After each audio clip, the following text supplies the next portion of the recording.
வணக்கம். ஏறத்தாழ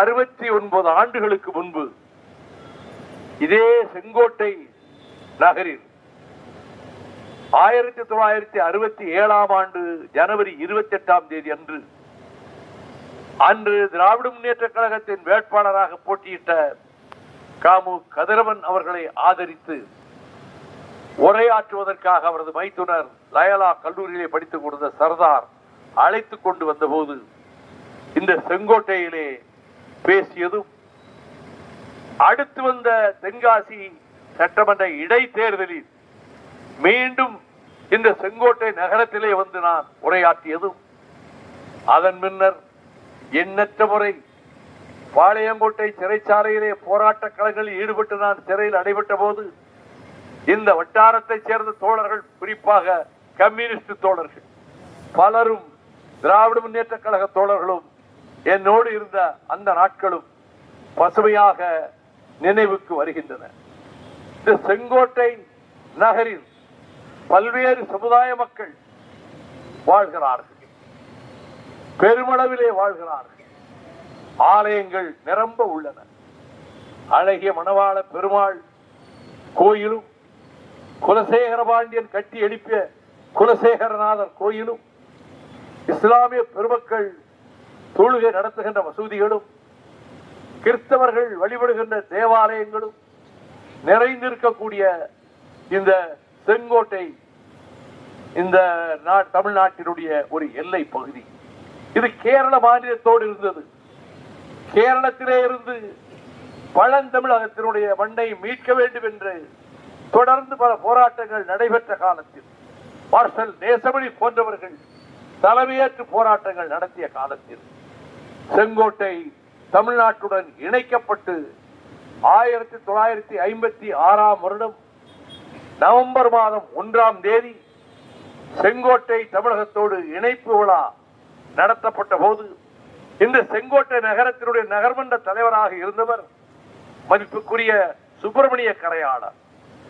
அந்த கூட்டத்திற்கு தமிழவேள் பி.டி. ராஜன் அவர்கள் தலைமை தாங்கினார்கள். கொங்கு நாடு தந்த அமைச்சர் சி. சுப்பிரமணியம் அவர்கள் வாழ்த்துரை வழங்கினார்கள். அந்த நிகழ்ச்சி மிக பிரமாண்டமான நிகழ்ச்சியாக இந்த செங்கோட்டையிலே நடைபெற்றது.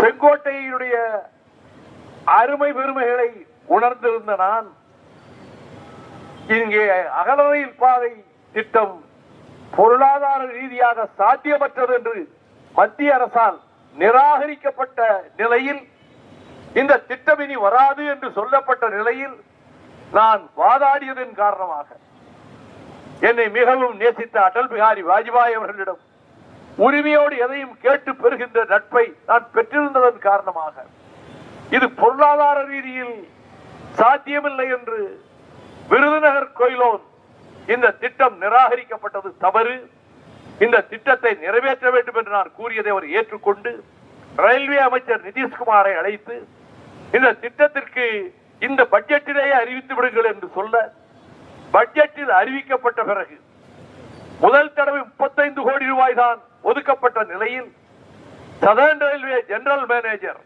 தெற்கு ரயில்வேயின் பொது மேலாளர், அவர் மலையாள தேசத்தைச் சேர்ந்தவர், கேரளத்தை சேர்ந்தவர். அவர் திருவனந்தபுரத்திலே போய் ஒரு பேட்டி கொடுத்தார். இந்த திட்டம் கோயிலோன் விருதுநகர் திட்டம் மாற்றி சொன்னார்.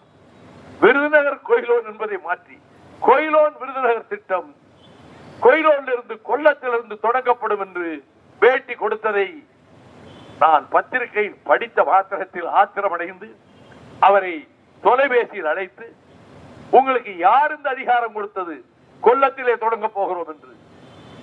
நான் இந்த பிரச்சனையை அமைச்சரிடமே கொண்டு செல்வேன் என்று 3ஆம் நாள் ரயில்வே அமைச்சர் நிதிஷ்குமாரிடம் இதை சொன்ன மாத்திரத்தில் அவர் வெகுண்டு ஆத்திரமடைந்து, இந்த திட்டத்தை உங்களுக்காக நிறைவேற்ற வேண்டும் என்று பிரதமர் வாஜ்பாய் சொன்னதனால் தான் நான் பட்ஜெட்டிலே சேர்த்தேன்.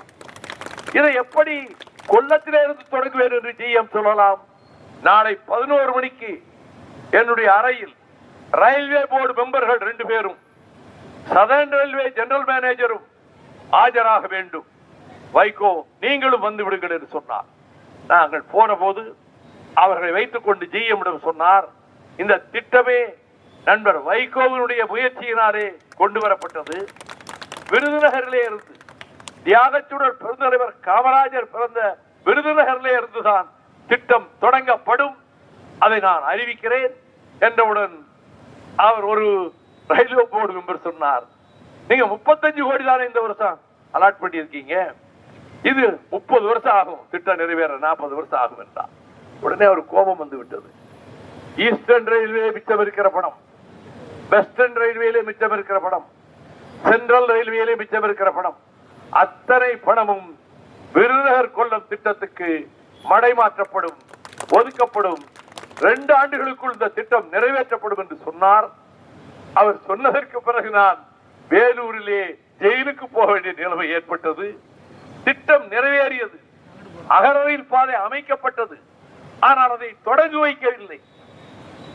தொடங்கி வைக்க வேண்டும் என்று பலர் போய் கேட்டபோது, இதற்கு காரணகர்த்தாவாக இருக்கிற என் நண்பர் வேலூர் சிறையில் இருக்கிறார், அவர் விடுதலையாகி வரட்டும், பிறகு தொடங்குவோம் என்று சொன்னதை கேள்விப்பட்டு மிகவும் கவலைப்பட்ட நான் சிறையில் இருந்தவாறே அவருக்கு கடிதம் எழுதினேன். திட்டம் மக்களுக்காக, என் போன்ற தனி மனிதனுக்காக அல்ல, மக்களுக்காக அறிவிக்கப்பட்ட திட்டம். நீங்கள் உடனடியாக 10 நாட்களுக்குள் இந்த திட்டத்தை தொடங்குங்கள் என்று நான் கூறியதை கேட்டு திட்டம் தொடங்கப்பட்டது. பொதிகரையில் வாரம் முழுக்க வர வேண்டும் என்று கோரிக்கை வைக்கப்பட்டது. அகல ரயில் பாதையிலே ஓடுகிற ரயிலிலே பயணம் செய்கிற பயணிகளுக்கு சொல்வேன், இனி செங்கோட்டை ரயில்வே நிலையமும் மேம்படுத்தப்படும், தென்காசி ரயில்வே நிலையமும் மேம்படுத்தப்படும், கடையநல்லூர் ரயில்வே நிலையமும் மேம்படுத்தப்படும்.